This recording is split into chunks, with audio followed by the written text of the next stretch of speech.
오늘 함께 보신 본문으로 우상숭배를 금하신 이유, 우상숭배를 금하신 이유라는 제목으로 잠시 말씀의 은혜를 나누겠습니다.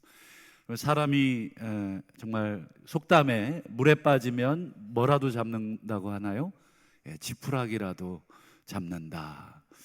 예전에 저희 어머니가 느닷없이 저를 앉혀놓고 통장은 어디에 있고 뭐는 어디에 있고 귀금속은 어디에 있고 뭐 싹 다 아주 1급 기밀을 알려주시더라고요. 제가 그렇게 통장이 많은지 처음 알았어요. 그래서 왜 그러시냐고, 어머니 왜 그러시냐고, 왜 이거 주지도 않을 거 왜 알려주시냐고 그랬더니, 이제 어머님이 이제 아버님이랑 동창들하고 이 여름에 이 야외로 놀러 갔다가 이 물에 빠지셨어요. 물에 빠졌는데 막 이렇게 허구적 됐는데 밖에서 동창들이 뭐 인사하는 줄로 알았대요. 이렇게 안녕 이렇게. 그래서 이제 밖에 있던 동창들도 다 손을 흔들면서 그래 잘 놀아 뭐 이렇게 해주신 거예요. 어머니는 지금 이 수영도 못 하시는데 물 밑에 이 발이 안 닿으니까 당황을 하셔가지고 뭐 한 번 들어갈 때마다 한 번 물 잡수시고 올라올 때 또 내뱉으시고 그래갖고 이게 계속 막 나 살리라고. 이제 그제서야 이제 동창들이 이거 저거 장난이 아니구나 해가지고 막 물에 들어가서 이제 건져내신 거죠. 그리고는 이제 물을 얼마나 드셨는지 막 배가 그냥 이렇게 돼가지고는 하여간에 그 경험을 하고는 저한테 이제 오셔가지고 통장이 어디 있고 뭐 귀금속이 어디 있고 이제 돌아가시면 이거 어디 있는지 모를까봐 저한테 알려주신 적이 있어요.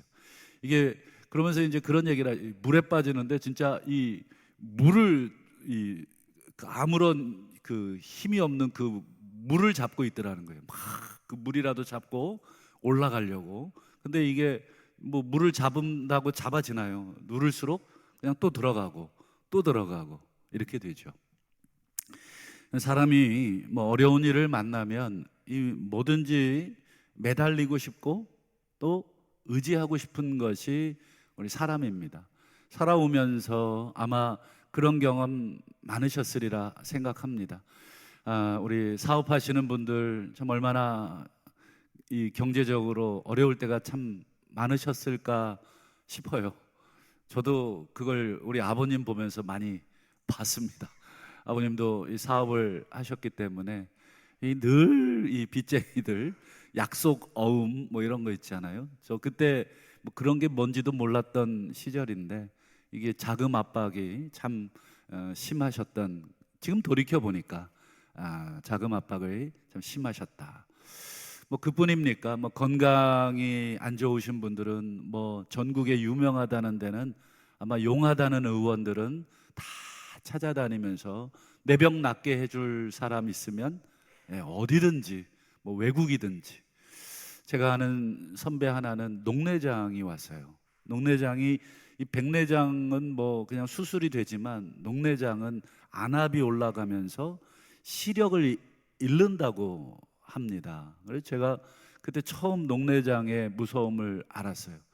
이 녹내장, 그래서 이제 뭐 처음에 저랑 기도원도 다니고 뭐 이렇게 기도하면서 했는데 결국은 러시아까지 이 눈 치료하려고 러시아까지 다녀오셨어요.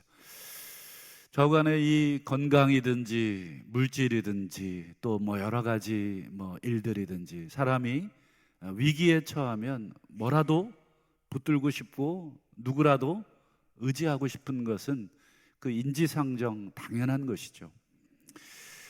근데 그런 마음들이 점점 굳어지고 그런 마음들이 정말 하나님 외에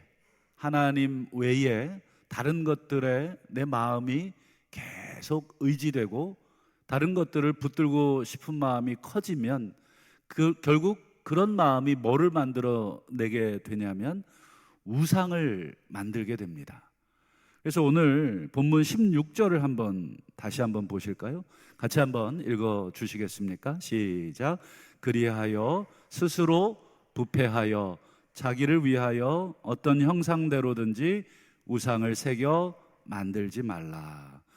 스스로 부패한다는 말은, 이 부패라는 건 썩는다는 뜻인데, 이 조금 더 이 말은 무너진다 이런 뜻입니다. 무너지면, 스스로 마음이 무너지면 뭐를 만들게 되냐면 우상을 만들게 된다는 것입니다.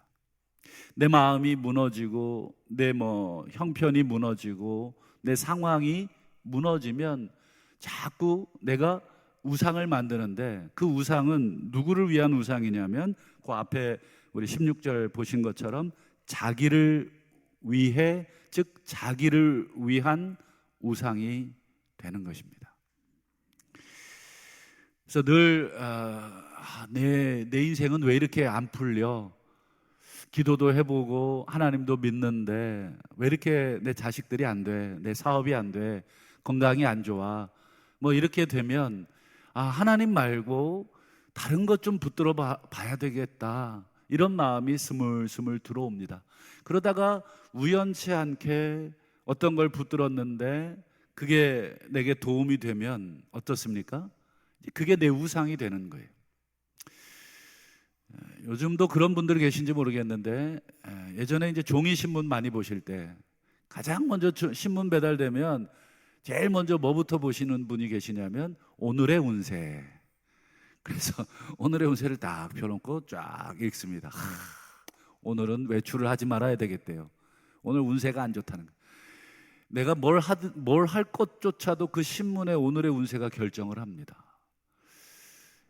또 오늘의 운세가 좋으면 복권을 산다든지 뭐를 한다든지, 하여튼 그 운세가 내 생각을 결정하고 내 행동을 결정하고 심지어 내 외출까지도 결정해요. 물을 조심하랬더니 하루 종일 물을 안 마셔요. 이런 모든 것들이 전부 그렇게 됩니다. 또 일이 안 풀려서, 요즘은 제가 그것을 본 적이 참 없는데, 어릴 때는 이 곳곳마다 굿을 참 많이 했죠. 저도 초등학교 때 이 굿을 하면 이 꽹과리 소리가 그렇게 시끄럽잖아요. 그러면 집집마다 꽹과리 소리가 막 나서 가서 보면 이제 닭 잡아서 막 피를 쏟아내고, 죄송합니다.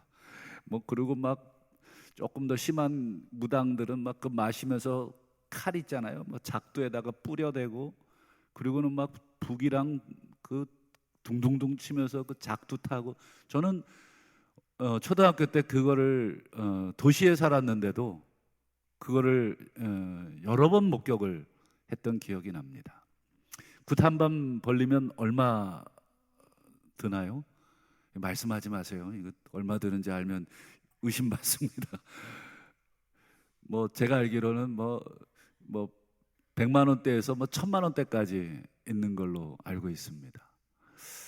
좌우간에 이 굿도 그렇고, 요즘 젊은 아이들 타로점, 그렇죠? 연애점, 이렇게 운세점, 카드 뽑아가지고 그거 해석해서 올해 안에 시집 간다, 올해 안에 재물운이 있다, 그러고는 이제 마음에 또 일본 같은 데는 세점이라 그래서 우리 또 세신께서 또 이렇게 종이를 부리로 콕 집어가지고 쫙 펼쳐주면 그걸 또 이제, 여러분 사람이 다급하면 여러분 새가 물어다 주는 종이든지 지푸라기든지 굿이든지 오늘의 운세든지 다 믿게 됩니다. 다 의지하게 되고 결국 하루의 시작을, 또 인생의 시작을 그거 없이는 불안해서 발을 내딛지도 못해요.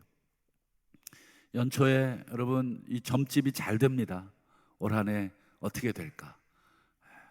그래서 제가 아는 어떤 성도는 점 보러 갔다가 교회를 오신 거예요. 참 전 그 간증을 듣고는 저게 사실일까 싶었는데, 이 세 가족이었는데 세 가족 교육 마치고 세 가족 간증을 시켰는데, 사실 고백할 게 있습니다 이러면서 사실 점집에 갔는데 그 점집에서 당신은 교회 다녀야 됩니다 이렇게 해서 교회를 나오기 시작했다는 거예요. 참 용하다 그래야 되나요? 어떻게 말을 해야 되나요?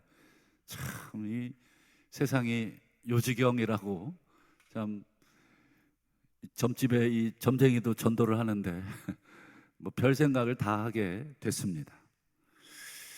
저간 여러분, 이 우리 마음에 의지하고 또 신뢰하고 그거 없이 할 수 없는 게 그게 우상인데, 여러분 성경에서 우상을 어떻게 묘사하는가 우리가 한번 좀 보겠습니다. 우리 시편 115편 4절부터 7절을 한번 보실까요? 좀 길지만 뭐 어렵지 않아요. 보세요. 그들의 우상들은 뭘로 만들었어요? 사람의 손으로. 그 다음에요, 앞에 부분을 제가 읽어드리면 우리 뒤에 부분을 한번 따라해 해주시면 좋겠습니다. 입이 있어도 말을 못해요. 눈이 있어도 보지 못하고, 귀가 있어도 듣지 못하고, 코가 있어도 냄새 못 맡고, 손이 있어도 만지지 못하고, 발이 있어도 걷지 못하고, 목구멍이 있어도 작은 소리조차 내지 못하느니라. 우상은 어떻습니까? 이런, 여러분 겉으로 보기에는 우리 사람처럼 눈, 코, 입, 귀, 손, 발, 목 다 있는데 뭐가 없습니까? 감각이 없어요. 감각이. 말하는 감각, 보는 감각, 듣고 냄새 맡고 만질 수 있는 어떤 이런 촉감, 감각, 소리를 낼 수 있는 이 목소리, 이런 거 전혀 없습니다. 전부 다 멀쩡한 사람처럼 보이는데 전혀 말도 못하는 그런 헛개비라는 거죠. 이런 우상을 왜 만드냐, 이런 것입니다. 이런 우상 만들지 마라. 그런 우상 앞에 계속 절하고 빌지 말라. 우상을 만들지 말라고 한 이유가, 이것들은 감각이 없는, 즉 진짜 신이 아니라는 그 이유도 있지만 더 중요한 이유가 있어요. 이런 우상을 자꾸 만들어 섬기면 결국 어떻게 되느냐, 이게 제일 무서운 일인데 오늘 이 부분을 우리가 집중해서 좀 보려고 합니다. 여러분, 자꾸 오늘의 운세나 또는 어떤 우상이나, 여러분 물론 꼭 형상만이 아니라 우리가 의지하고 있는 어떤 대상들을 계속해서 지속적으로 우리가 의지하고 섬기게 되면 어떤 결과를 우리가 맞느냐. 우리 시편 115편 8절을 한번 보실까요? 자, 한번 제가 앞부분을 읽어드리면 우리 뒷부분을, 노란 부분을 읽어주시면 좋겠습니다. 자, 우상들을 만드는 자들, 그것을 의지하는 자들이 다 그와 같으리로다. 이게 무슨 말씀입니까? 우상을 만드는 사람, 우상을 숭배하고 의지하는 사람 다 우상과 같게 될 것이다. 우상같이 된다는 게 무슨 뜻이겠습니까? 아까 우리 시편 앞부분 보셨듯이 눈이 있어도 보질 못하고, 귀가 있어도 듣지 못하는 존재, 감각이 전혀 없는 존재가 될 것이다. 우리가 의지하는 우상처럼 우리의 모든 영적인 감각을 다 앗아가게 된다는 거예요. 하나님을 의지하고 하나님을 경배했던 우리의 영적인 감각들, 어려울 때 기도할 줄 알았던 영적인 감각들, 말씀을 읽어야 되겠다고 하는 그 감각들, 찬송을 해야 되겠다는 그 감각들, 하나님만 섬겨야 되겠다고 하는 그 영적인 감각들이 우상을 향하자 전부 다 어떻게 됩니까? 감각 없는 존재로 된다는 거예요. 점점 하나님을 멀리 하게 된다는 것입니다. 한번 가만 생각해 보십시오. 여러분, 한 주간, 두 주간 여러분 하나님 없이 기도도 한 번도 하지 말고, 성경도 한 절도 보지 마시고, 또 찬송도 한 구절도 하지 마시고 그냥 여러분 일주일만 한번 살아보십시오. 그러면 내 몸이, 내 영혼이 어떻게 되는지를 한번 지켜보시면 정말 내 속에서 막 천불이 일어나는지 아니면 아무렇지도 않은지. 만약에 아무렇지도 않으면 하나님을 향한 내 모든 감각이 이 우상들처럼 눈, 코, 입, 귀, 손발 다 있어도 아무런 감각이 없는 존재가 돼버린 것은 아닌가. 아무렇지도 않아요. 하나님 없어도, 하나님 찾지 않아도, 아무렇지도 않으면, 여러분 한 번 아무렇지도 않으면 두 번 아무렇지 않는 것은 별일 아닙니다.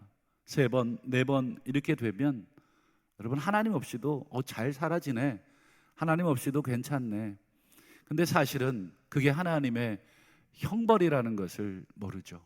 형벌 중에 최고의 형벌은 유기라는 형벌입니다. 유기가 뭐죠?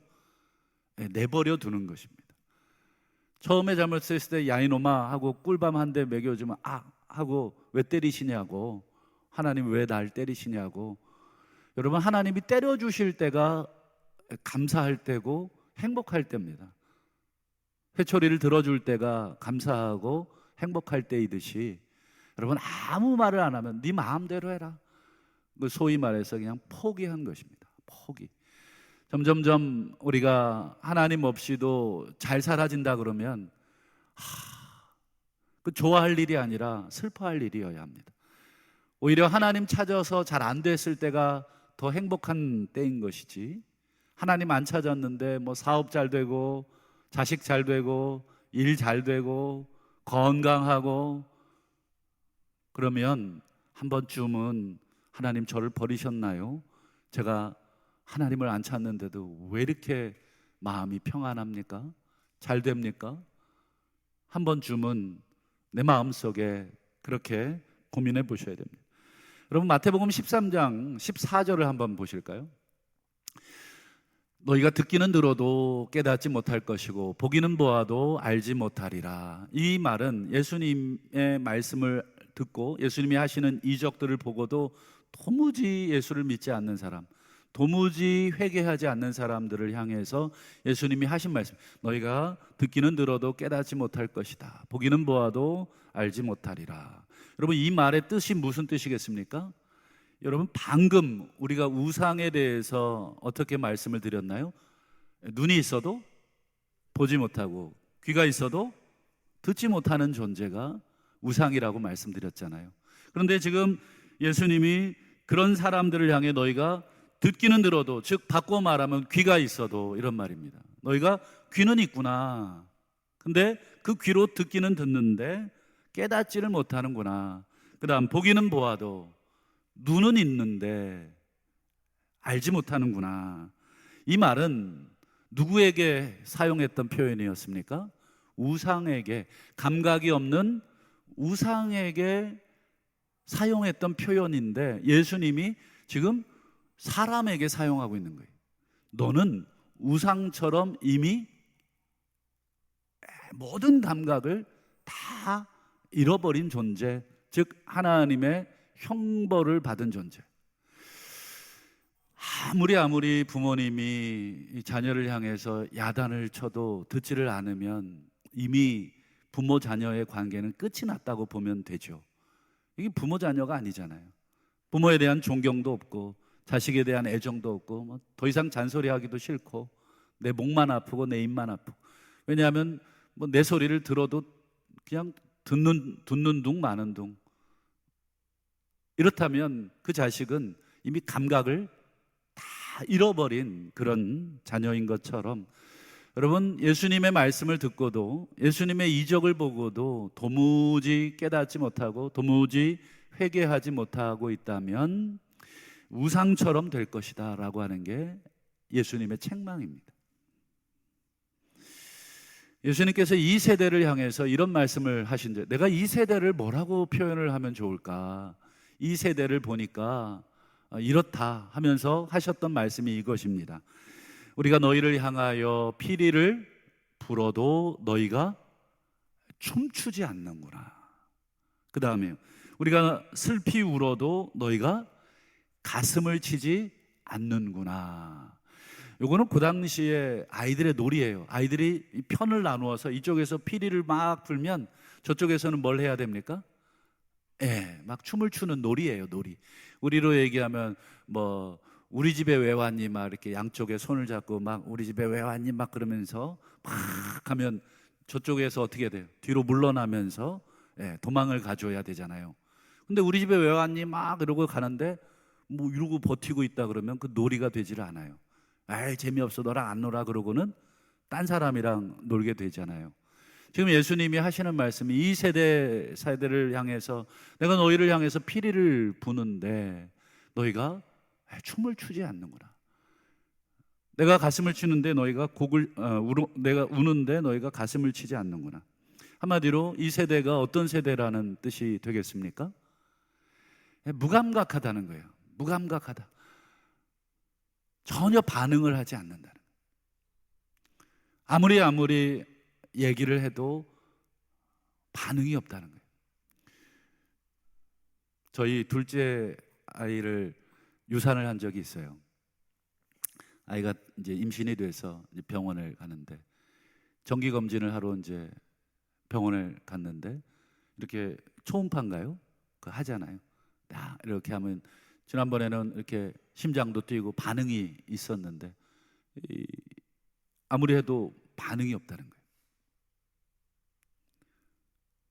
밖에서 이제 일하고 있는 저한테 전화가 왔어요. 보호자니까.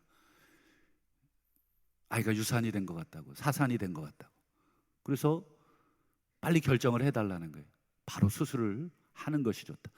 뭐 한 달을 더 기다려봐서 살 가능성이 뭐 있지 않을까 기다려보지 마시라. 반응이 없으면 죽은 것이다. 바로 그 자리에서 수술을 이제 했던 적이 있어요.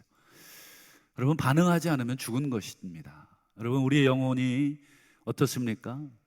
여러분, 너무 하나님을 향해서 우리가 너무 멀어져서 말씀을 읽어도, 기도를 해도, 찬송을 해도, 뭘 자연을 봐도 아무런 하나님에 대한 감동이 없고, 내가 이 70년을 살아왔는데 내가 뭐에 감동하겠나. 하긴 70, 80 살면 새로운 게 없죠. 제가 전인권의 노래 중에 그런 노랫말이 있어요. 그때는 참 슬픈 일이 많고 여러 가지 힘든 일이 많아서 새로움을 다 잃어버렸다는 거예요. 뭘 봐도 뭐 새롭지를 않고 뭘 해도 새롭지를 않아요. 마음속에 이 새로움이 없어요. 감각이 없어요. 죽어 있는 거다라고 하는 그 노래, 아마 우리 성도님들도 아마 아실 노래인데, 그 노래를 들으면서 제가 회개를 한번 한 적이 있어요. 새로움을 잃어버렸습니다. 하나님, 내가 하나님을 향해 말씀을 읽어도, 기도를 해도, 찬송을 해도, 밥을 먹어도, 자연을 봐도, 어떤 일을 해도 새로움이 없습니다. 하나님, 제가 우상처럼 눈, 코, 귀, 입, 손, 발 다 있고 정말 버젓이 살아있는 사람처럼 보이는데 내 속은 아무런 감각을 갖고 있지 못합니다. 여러분, 이 시대를 한번 보시고, 또 이 시대를 볼 게 아니라 나를 보셔야 되겠습니다. 나는 어떤가? 초음파를 갖다 대면 아이의 심장이 뛰어야 되고 아이가 움직여야 되는데 움직이질 않는다. 말씀을 갖다 대고 찬송을 갖다 대고 성령께서 우리의 문을 두드리고 계신다. 볼지어다 내가 문 밖에 서서 두드리노니 내 음성을 듣고 문을 열면 내가 그에게로 들어가 먹고 그는 나로 더불어 먹으리라. 문을 두드리는 그 음성조차도 안 들리고, 들리긴 들리는데 문 열어주기도 싫고, 문 열어주면 귀찮고, 문 열어주면 또 여러 가지 피곤할 것 같고, 그냥 모른 척 하자. 여러분, 혹시 그런 마음이 우리 가운데 혹 있다면, 어떻게 보면 하나님이 나를 우상처럼 무감각한 사람으로 유기해버리고 있는 것은 아니신가? 하나님이 나를 버리고 계신 것은 아니신가? 이렇게 한번 의심해 봐야 될 것 같습니다. 여러분, 콩 심은데 콩 나고 팥 심은데 팥 나잖아요. 여러분, 일이 잘 안 풀리고 힘이 들고 어려울 때 여러분, 우리가 자꾸 우리 마음에 우상을 심으면 결국 우리의 삶은 우상의 그 열매만 올라오게 되어 있습니다. 우상의 열매가 무엇입니까? 아무 감각이 없어요. 굳어지는 것입니다. 마음이 굳어지고 감흥이 없고 눈물이 없고 웃음이 없고 그렇습니다. 여러분, 우상을 심는 자들은 결국 어떤 모습이 되느냐? 우리 사도 바울이 에베소서 4장에서 이렇게 우상 숭배자들을 묘사합니다. 그들의 마음이 굳어짐으로. 우상을 숭배하면 마음이 굳어진다는 거예요. 감각이, 여러분, 굳은 살 베기면 여러분 거기에다가 바늘로 찔러도 안 아파요. 이게 마음이 굳어지면 뭐를 찔러도 그 마음이 자극이 없어요. 찔림이 없습니다. 그 마음이 굳어져서 하나님의 생명에서 떠났다. 여러분, 심장이 뛰지 않습니다. 생명이 끝난 것이죠. 여러분, 생명에서 떠나 결국 어떻게 됩니까? 19절 보시죠. 그들이 감각 없는 자가 된다. 마음이 굳어졌다는 말은 감각이 굳어졌다는 것입니다. 여러분, 감각이 굳어지면 그들의 삶이 어떻게 되겠습니까? 잘 사는 것 같죠. 뭐 사업도 잘 되고 건강도 뭐 이 정도면 내 나이에 괜찮고, 자식들도 뭐 이 정도면 뭐 다른 집 자식만큼은 아니어도 뭐 속색이지 않고 괜찮은 것처럼 보여도, 여러분, 정말로 그게 괜찮은 게 아니라 사도 바울의 지적대로라면 자신을 방탕에 방임하며 모든 더러운 것들을 욕심으로 행하는 삶이, 즉 하나님을 떠난 삶을 이렇게 묘사하는 것이 오늘 말씀입니다. 사랑하는 성도 여러분, 우리가 무엇을 섬기는지가 중요합니다. 왜냐하면 우리는 그 섬기는 그 존재를 담게 되어 있습니다. 아이들은 싫든 좋든 어릴 때 엄마 아빠를 닮게 되어 있습니다. 엄마 아빠가 하는 말을 흉내내게 되어 있고 행동을 흉내내게 되어 있습니다.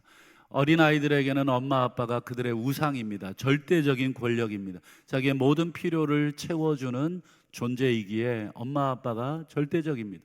그런 분들이 우리 아이들에게 욕을 하거나 아이들에게 손찌검을 하거나 아이들에게 폭언을 하거나 하면 아이들은 그렇게 자랄 수밖에 없습니다. 아, 사람을 이렇게 대해야 되는구나, 사람을 막대해도 되는구나, 욕해도 되는구나, 때려도 되는구나. 그래서 학교에서 문제를 일으키고 그렇습니다. 여러분, 학교에서 문제를 일으키는 아이들의 대부분 80, 90%의 원인은 전부 부모님입니다. 제가 좋아하는 프로그램에 세상에 나쁜 개는 없다라는 프로그램이 있어요. 근데 나쁜 개는 없어요. 결론은 나쁜 주인만 있는 거예요. 주인이 그 자신의 애완견을 어떻게 다루어야 될지, 어떻게 키워야 될지 모르니까 그 강아지가 그 모양 그 꼴이 된 것입니다. 얘가 왜 이러냐고, 나는 사랑을 준다고 줬는데 그 방식이 잘못됐다. 저는 아이들도 그렇고 우리들도 그렇습니다. 여러분, 우리가 우상을 의지하고 우상에게 절하고 그것들을 의지하면 결국 우리는 우상을 닮아가게 돼 있습니다. 여러분, 이 세상에 우리가 섬기는 우상들이 꼭 여러분 형상을 새겨놓은 것만 우상이겠습니까? 여러분, 우리 자식도 우리의 우상이 될 수 있고, 우리가 가지고 있는 그 몇 푼 되지 않은 그 재산도 우리의 우상이 될 수 있고, 우리의 건강도 우리의 우상이 될 수 있고, 여러분, 어떤 것이든지 간에 여러분 그것에 내 인생을 걸고 그것에 내 인생을 의지한다면 그것은 내 우상이 되는 것입니다. 끝으로 여러분, 요한계시록 2장 4절 5절 말씀을 한번 같이 읽어보겠습니다. 여러분, 에베소 교회에게 하신 말씀입니다. 에베소 교회에게 하나님께서 참 잘했다고 칭찬하신 것도 있지만 안타까운 마음에 다시금 돌이켰으면 하는 마음에 하신 책망입니다. 내가 너를 책망할 것이 있는데 처음 사랑을 버렸구나. 그러므로 어디서 떨어졌는지를 생각하고 회개하여 처음 행위를 가지라. 회개하지 않으면 내가 내게 가서 내 촛대를 그 자리에서 옮기리라. 참 사랑에 가득한 말씀이기도 하고 동시에 또 우리를 깨우는, 우리의 죽은 영혼을 깨우는 말씀이기도 합니다. 우리 사랑하는 우리 동부의 성도 여러분, 우리가 하나님 외에 내가 의지하고 있는 것들, 내가 만들어서 섬기려고 하는 것들, 내 마음속에 이것만큼은, 이건 하나님도 못 해주지만 이거는 나를 지켜줄 수 있다고 의지하는 것들이 있거든. 이 시간 우리 하나님은 우리에게 전부를 내주셨습니다. 아들을 내주시고 자신을 내어주신 그 사랑을 우리에게 주셨기에 하나님도 우리에게 마음을 다하고 목숨을 다하고 뜻을 다해서 그 사랑을 반응해 줄 것을 우리에게 요구하고 있는 줄로 믿습니다. 여러분, 삶이 고단하고 삶이 눈물나고 정말 이겨나가기 너무 어려워도 하나님 외에 내가 의지할 것들을 여러분 오늘 이 시간 포기하기로, 어려운 일 닥치면 무조건 하나님 앞에 엎드리시기로, 어려운 일 닥치면 하나님 말씀으로 달려가시기로 결단하시기를 축원합니다. 그리하여야 우리 하나님께서 우리의 죽은 감각을 깨우시고 죽은 영혼을 살리셔서 다시금 하나님의 생명으로 우리를 인도하실 줄로 믿습니다.